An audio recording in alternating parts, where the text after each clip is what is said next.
Sit down for a moment and listen carefully, because this one is for the loners, not the people who hate everyone, not the people who think they're better than everyone else, and not the people who use solitude as an excuse to avoid life. This is for the loner who can spend an entire evening alone and genuinely be fine with it. The loner who notices things other people miss. The loner who doesn't need to be surrounded by people to feel complete. The loner who takes a long time to trust, who listens more than they speak, who can sense when something feels wrong even before they can explain why. And if you've ever wondered why toxic people sometimes seem to find loners so quickly, there's a psychological reason for it. Not because loners are weak, not because there's something broken about them. In many cases, it's almost the opposite. A loner's strengths can become attractive to the wrong kind of person. Your patience can look like tolerance. Your empathy can look like endless availability. Your silence can look like permission. Your loyalty can look like something they can exploit. And your ability to stand alone can make someone who needs control unusually interested in getting close to you. The uncomfortable truth is that toxic people don't always choose the loudest, weakest, or most obviously vulnerable person in the room. Sometimes they notice the loner first, because the loner has something they want: emotional depth, independence, attention that actually means something, and a quiet strength that hasn't yet learned how to protect itself. Before we go further, understand one important thing. Being a loner does not automatically make you a target, and being socially confident doesn't make someone immune to toxic relationships. Human behavior is much more complicated than that, but certain patterns can make some loners more vulnerable to unhealthy people, especially when solitude has taught them to become self-sufficient without teaching them how to recognize manipulation. A loner may be excellent at surviving alone and still struggle to recognize someone who slowly invades their boundaries. They may know how to leave a crowded room, but not how to leave a relationship that has become emotionally draining. They may be extremely observant of the outside world, while being surprisingly forgiving of the person they've allowed inside. And that's where the story begins. A toxic person rarely walks up and announces what they are. They don't introduce themselves by saying, "I'm going to manipulate you, exhaust you, and slowly make you question yourself." They usually arrive looking like exactly what the loner has been missing: understanding, attention, intensity. Someone who seems fascinated by their quietness. Someone who says, "You're different." Someone who notices that you don't talk much and somehow makes you feel seen. For a loner who is accustomed to being misunderstood, that attention can feel powerful. Someone finally seems to understand what everyone else overlooked, and that is exactly why the first stage can be so convincing. The toxic person doesn't necessarily begin by taking from you. They begin by giving you something you rarely receive. They give attention to the person who isn't used to receiving it. They ask questions. They remember small details. They appear unusually interested in your thoughts. They tell you things they claim they've never told anyone else. They create a sense of accelerated intimacy, and the loner thinks, maybe this person actually gets me. But here's the distinction you need to learn. Being noticed is not the same as being understood. Someone can study you without respecting you. Someone can learn your vulnerabilities without protecting them. Someone can make you feel special while quietly collecting information about what makes you emotionally responsive. Intimacy should be built through consistency, not manufactured through intensity. This is one of the first reasons toxic people may be drawn toward loners. A loner often has a rich internal world. They think deeply, they observe, they remember. They don't necessarily reveal everything immediately. To a healthy person, that can simply be intriguing. To a controlling person, it can become a challenge. They want to be the person who finally gets inside. They want to be the exception. They want to become important to the person who doesn't seem to need anyone. And once they become important, the dynamic can change. The same person who once admired your independence may eventually start trying to control it. At first, they may even encourage your independence. "I love that you don't need anyone. You're so different from everyone else. I like that you have your own world." But later those exact qualities become accusations. "You need too much space. You're distant. You don't communicate enough. You don't care. You've changed." Notice the pattern. What was once praised becomes criticized once it interferes with their access to you. That is an important warning sign. Healthy people don't need you to become smaller in order to feel secure around you. They can appreciate your independence without trying to dismantle it. The loner can be particularly vulnerable to this because they may not have a large social network constantly reflecting reality back to them.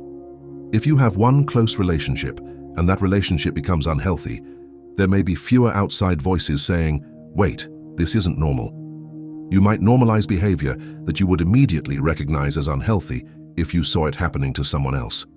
And because loners are often accustomed to solving their own problems privately, they may keep the relationship's problems private too. They don't want to explain. They don't want people involved. They don't want to hear opinions, so they suffer quietly. That privacy can protect you, but it can also isolate you if you never allow anyone trustworthy to challenge your perspective. Solitude is powerful when it helps you know yourself. Isolation becomes dangerous when it prevents you from reality checking your relationships. There is a difference. A healthy loner can enjoy being alone while still maintaining a few genuine connections. An unhealthy pattern begins when someone convinces you that everyone else is the enemy and only they understand you. That's not intimacy. That's isolation disguised as intimacy. And this leads to another reason toxic people may notice loners. Loners often listen. They don't necessarily compete for attention. They don't need to dominate every conversation. They may sit quietly while someone else talks for an hour. For a healthy person, that's a gift. For a toxic person, it can look like an unlimited supply of emotional space. They begin unloading everything onto you: their childhood, their trauma, their relationship problems, their family drama, their workplace conflicts, their betrayals, their fears. And because you're empathetic, you listen, you understand, you don't judge quickly, you offer perspective, you become the person they call when everything falls apart. At first, it feels meaningful. You think, they trust me. But slowly you realize something uncomfortable. They know everything about themselves, but almost nothing about you. Every conversation returns to their crisis. Every interaction requires your emotional labor. When you're struggling, they disappear or redirect the conversation back to themselves. The relationship has become one-sided, but because you're a loner and you're used to being self-sufficient, you may not notice immediately. You don't demand much, so you don't realize how little you're receiving. This is where a loner's independence can become a trap. Because you don't ask for much, you may tolerate people who give very little. You tell yourself, it's okay, I don't need much. But needing little doesn't mean you deserve little. Independence doesn't mean accepting emotional starvation. Being low maintenance doesn't mean becoming maintenance-free for everyone else. A healthy relationship isn't measured by how little you can survive on. It's measured by whether there is reciprocity. And toxic people are often very good at recognizing people who have learned to ask for very little. They notice the loner who says, "I'm fine," even when they're not. They notice the loner who doesn't complain. They notice the person who would rather leave than argue. They notice the person who forgives quickly because they don't want unnecessary drama. They notice the person who says, "Don't worry about it," when they actually are hurt. They notice the person who would rather absorb discomfort privately than create conflict publicly. And to the wrong person, those qualities don't look like kindness. They look like opportunity. This is why your boundaries matter. A boundary is not an angry speech. It isn't a threat. It isn't punishment. A boundary is simply a decision about what you will and will not participate in. And toxic people often reveal themselves when they encounter a boundary. A healthy person may be disappointed, but they can respect it. A controlling person takes your boundary personally. They argue. They guilt-trip you. They accuse you of changing. They ask why you can't just make an exception. They turn your no into evidence that you don't care. Watch that reaction carefully. Because the first time you say no, you're not just setting a boundary. You're collecting information. The person who respects your no is showing you something. The person who punishes your no is showing you something too. And this is where Carl Jung's idea of psychological awareness becomes useful. Jung emphasized the importance of becoming conscious of the unconscious patterns that influence our behavior. Sometimes the people we allow into our lives fit patterns we haven't consciously examined. We may say we want healthy relationships, but unconsciously choose people who recreate familiar emotional dynamics. We may confuse intensity with intimacy because intensity feels familiar. We may confuse being needed with being loved. We may believe that if we understand someone deeply enough, we can finally make them treat us well. But understanding someone doesn't obligate them to change. You can understand why someone is angry and still refuse to accept abuse. You can understand someone's childhood and still hold them accountable for their behavior. You can understand someone's fear of abandonment and still refuse to be controlled by it.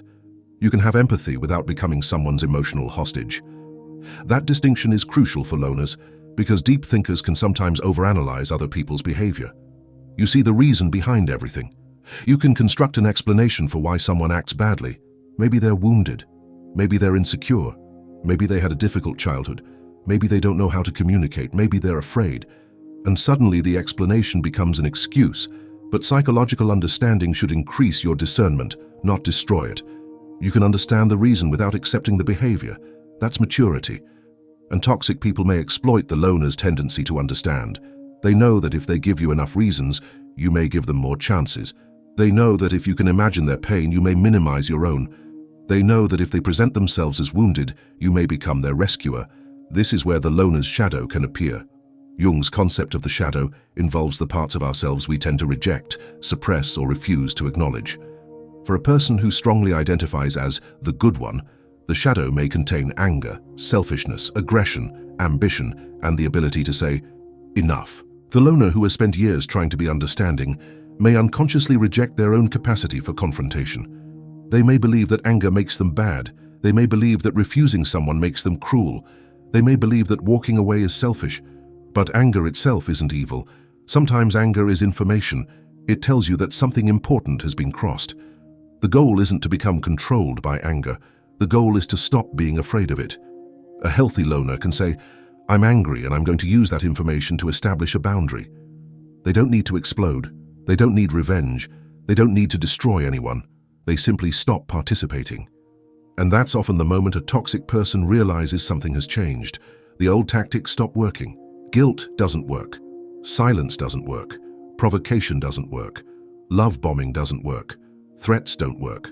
The loner doesn't chase. And suddenly the person who thought they had control becomes frustrated. They may try harder. They may become more dramatic. They may suddenly become incredibly affectionate. They may bring up old memories. They may remind you of everything they've done for you. They may say, after everything I've done, this is how you treat me. They may accuse you of becoming cold. Don't automatically believe the accusation. Sometimes you're not becoming cold. You're becoming unavailable for manipulation.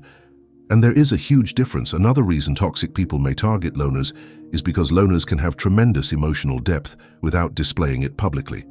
A toxic person may sense that if they gain access to that depth, they can become disproportionately important. The loner doesn't need 20 people. They may only need 1 or 2 deeply meaningful connections. So if a manipulative person becomes one of those connections, their influence can become enormous. This is why selective trust matters. Don't give someone the deepest parts of you simply because they make you feel understood during the first few weeks. Let trust develop slowly. Watch consistency. Watch how they behave when they don't get what they want. Watch how they handle your independence. Watch whether they respect your privacy. Watch how they talk about people who aren't present. Watch whether they take responsibility when they make mistakes. Someone's behavior under disappointment tells you more than their behavior during attraction. Anyone can be charming when they want access. Character appears when access is denied. That's why the loner should stop asking only, do I like this person? And start asking, how does this person behave when they don't get what they want from me? That question can save you years, because toxic behavior isn't always obvious when everything is going their way. A person may seem wonderful when you're agreeing with them. The real test begins when you disagree, when you say no, when you need space, when you receive an opportunity they didn't receive, when you become more successful, when you stop responding immediately, when you ask them to respect something they don't like. Watch what happens then. A healthy person doesn't need you to lose your independence for them to feel secure. A toxic person often does. And here's something every loner needs to hear. You do not have to prove that you're easy to love. You don't have to become endlessly available. You don't have to answer immediately. You don't have to reveal everything. You don't have to tolerate disrespect because someone claims you're difficult. You don't have to rescue everyone who tells you their story. You don't have to become someone's therapist because you're a good listener. You don't have to stay because someone says they need you. And you don't have to feel guilty for choosing peace. The world sometimes romanticizes the loner as someone who needs nobody. That's not the goal. The strongest loner isn't the person who refuses all connection. It's the person who can choose connection without becoming dependent on it. They can be alone and still love people. They can have boundaries without becoming bitter. They can trust without becoming naive. They can be open without becoming exposed to everyone. That's the balance. Because the opposite of toxicity isn't isolation, it's discernment. You don't need to build a wall so high that nobody can reach you. You need a door with a lock. You decide who enters. You decide how much access they receive.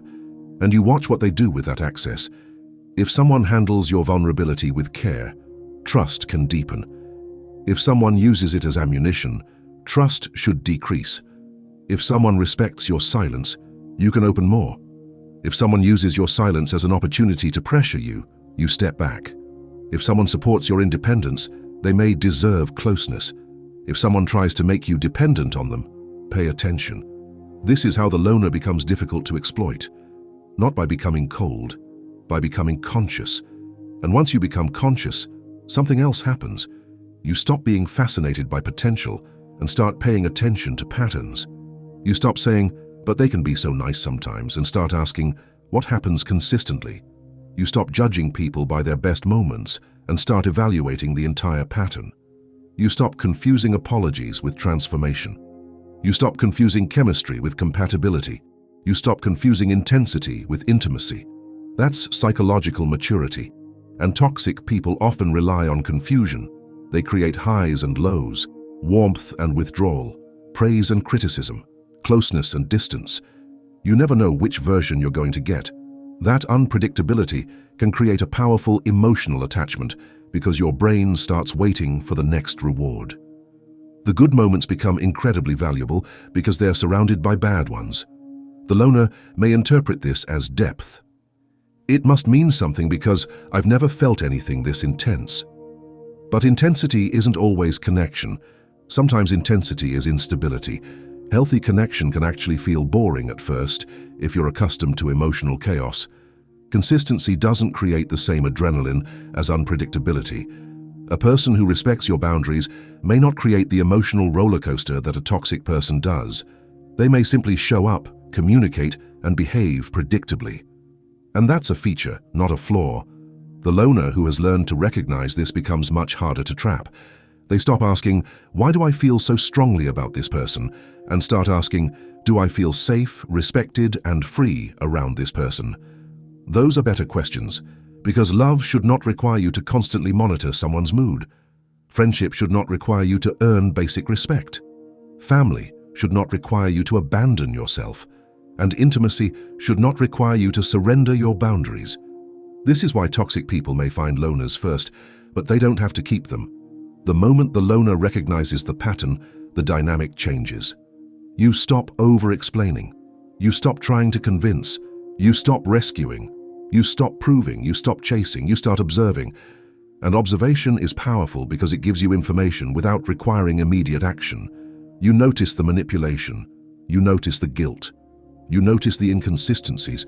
You notice the pressure. You notice the sudden affection after you pull away. You notice the way they react when you succeed. You notice the way they treat people who cannot help them. You notice whether they respect your no. And eventually you stop asking whether you're imagining it. The pattern is the answer. This is where the title becomes meaningful. Why do toxic people always find the loners first? Sometimes because loners have exactly what toxic people are looking for: depth, attention, empathy, privacy, loyalty, independence. And sometimes because the loner hasn't yet learned that these qualities require protection. Your empathy is not an unlimited resource. Your solitude is not an invitation. Your loyalty is not a contract that gives someone permission to mistreat you. Your patience is not permission to disrespect you. Your ability to understand people does not mean you must tolerate them. Your kindness doesn't require unlimited access. And your loneliness should never be used as evidence that you should accept whoever shows interest. This is perhaps the most important lesson. Being chosen is not the same as being valued. A toxic person can choose you because they see what they can get from you. A healthy person chooses you because they see who you are. Learn the difference. One wants access, the other wants connection. One wants control, the other wants reciprocity. One becomes threatened by your independence, the other respects it. One needs you smaller, the other is comfortable with you becoming stronger. And when you learn to distinguish those things, your entire social world changes. You may have fewer people, but the people who remain will be different. Your relationships become quieter, more consistent, less dramatic. You stop needing to decode every message. You stop wondering where you stand. You stop proving your loyalty. You stop earning basic kindness. You stop feeling like you have to perform to keep someone interested. And for a loner, that can feel like freedom, because the goal was never to become someone who needs nobody. The goal was to become someone who chooses carefully, someone who can say, I enjoy my solitude, but I also value genuine connection. Someone who can say, I understand your pain, but I won't allow it to become an excuse for hurting me. Someone who can say, I love you, but I won't abandon myself to keep you. Someone who can say, I forgive you, but forgiveness doesn't automatically restore access.